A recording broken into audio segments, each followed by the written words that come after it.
네, 김영환입니다. 같이 말씀 묵상하겠습니다. 경상남도 거창군에 위치한 사립고등학교가 있습니다. 유명한 학교죠. 거창고등학교입니다. 이 학교는 한국 교육계에서 인성교육과 자율성의 상징적인 모습을 보여주고 있습니다. 단순히 성적을 잘 내는 그런 학교, 그런 방침을 추구하는 것이 아니라 기독교적인 정신에 입각한 인성교육을 하고 또 기독교에서 말하는 그 말씀대로 살아내는 자를 키우기를 원하는 그런 학교죠. 거창에 있지만 참 많은 지역에서 이 학교를 지원하고 오려고 합니다. 왜 그럴까요? 이 학교는 1953년에 설립이 됐습니다. 기독교 신앙을 바탕으로 세워졌어요. 그런데 이 학교에서 추구하는 그 내용이 무엇이냐면 직업 선택의 10계명을 보면 어떠한 교육 철학을 갖고 양육하고 키우는지, 교육하는지를 알 수 있습니다. 그 내용은 바로 좁은 문을 택해서 들어가라라는 내용이죠. 10가지 내용을 살짝 살펴보면 첫 번째는 월급이 적은 쪽을 택하라. 두 번째는 내가 원하는 곳이 아니라 너를 필요로 하는 곳을 택하라. 세 번째, 승진의 기회가 거의 없는 곳을 택하라. 네 번째, 모든 조건이 갖추어진 곳을 피하고 처음부터 시작해야 하는 황무지를 택하라. 다섯 번째, 앞을 다투어 모여드는 곳은 절대 가지 마라. 아무도 가지 않는 곳으로 가라. 여섯 번째, 장래성이 없다고 생각되는 곳으로 가라.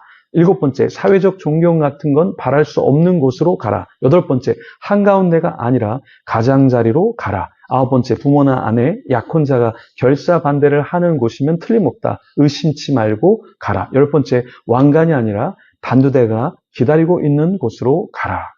자, 오늘 성경 본문 누가복음 13장 22절에서 35절에 보면 예수님은 우리가 어떤 길을 가고자 원하셨을까요? 자, 말씀을 같이 한번 읽어보겠습니다. 22절, 예수께서 각 성, 각 마을로 다니사 가르치시며 예루살렘으로 여행하시더니 어떤 사람이 여짜오되 주여 구원을 받는 자가 적으니까 그들에게 이르되 좁은 문으로 들어가기를 힘쓰라. 내가 너에게 이르노니 들어가기를 구하여도 못하는 자가 많으니라.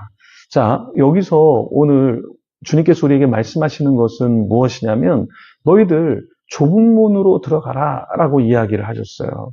예수님께 한 사람이 질문합니다. 주님, 구원을 받는 자가 적습니까? 그런데 예수님께서는 뭐라고 말씀하시냐면 너희가 정말 구원을 받기를 원하느냐? 구원받은 자의 삶은 이런 삶이다. 그 삶은 좁은 문으로 들어간다라는 것입니다. 근데 우리는 태생적으로 넓은 문으로 들어가기를 원하죠. 좋은 대학에 들어가기를 원하고요. 또 좋은 성적을 받기를 원하고 좋은 곳에 취업되기를 원하고 좋은 결혼을 하고 승진하고 성장하고 성숙하고 성공하고 결국에 인생을 잘 살기를 우리는 원하잖아요. 내적으로도 외적으로도 정치적, 경제적, 사회적으로 우리는 다 어떤 문제가 없기를 원하는 그런 방향성을 갖고 있습니다. 근데 예수님께서는 뭐라고 말씀하셨습니까? 좁은 문으로 들어가야 돼.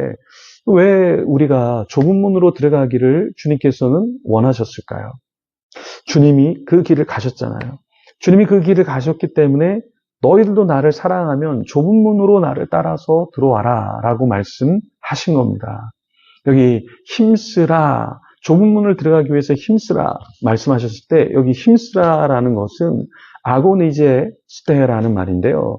이 말은 운동 경기장에서 전력으로 경쟁하듯이 가는 것, 자신을 던져서 전심으로 경쟁하듯이 살아가는 것, 그것을 말하는 거예요. 그러니까 우리가 좁은 문으로 들어가서 산다라는 것은 그냥 대충 신앙생활하는 것이 아니라 전심으로 우리의 힘을 쓰는 것이죠. 경쟁하듯이 누군가를 이기기 위해서 모든 것을 다 집어넣듯이 우리가 그렇게 해야 한다라는 것입니다. 여러분, 제가 운동을 하면서 이런 생각을 했어요. 어떤 사람은 운동을 할 때 운동하는 척을 한다. 사역할 때 사역하는 척한다. 공부하는 사람은 공부하는 척한다. 선교지에서도 선교하는 척한다. 이런 생각이 문득 들었습니다.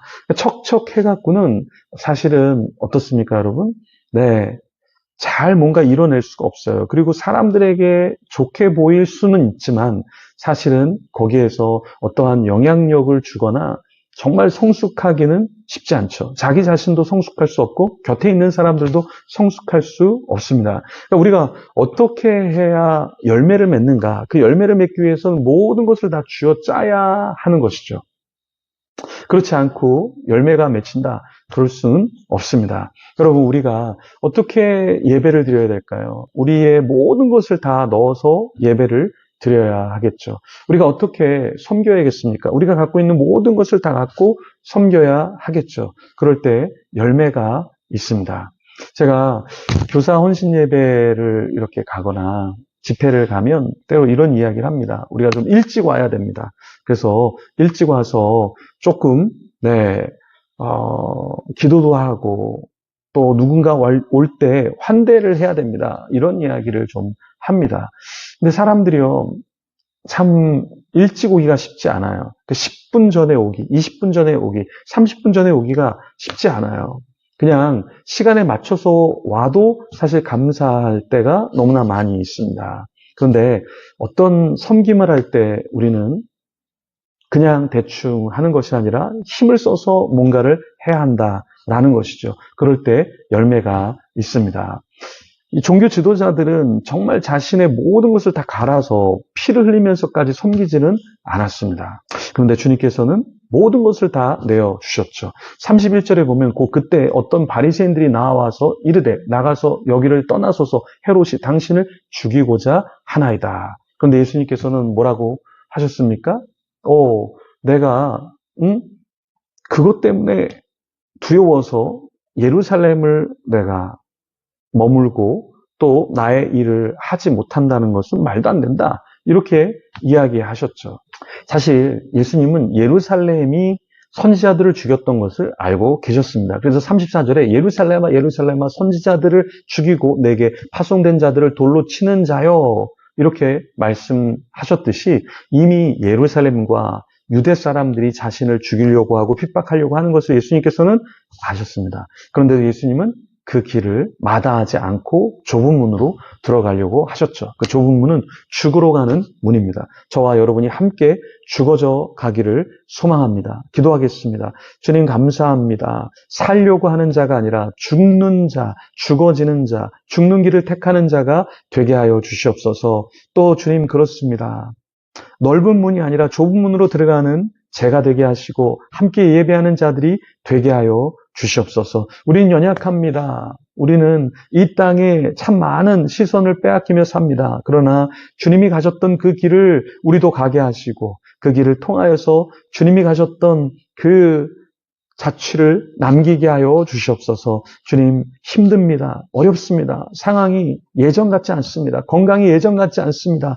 그럼에도 불구하고 주님 우리가 힘써서 섬기게 하시고 열매 맺게 하여 주시옵소서. 감사합니다. 예수님 이름으로 기도합니다. 아멘. 계속해서 기도하며 주님 앞에 나가겠습니다.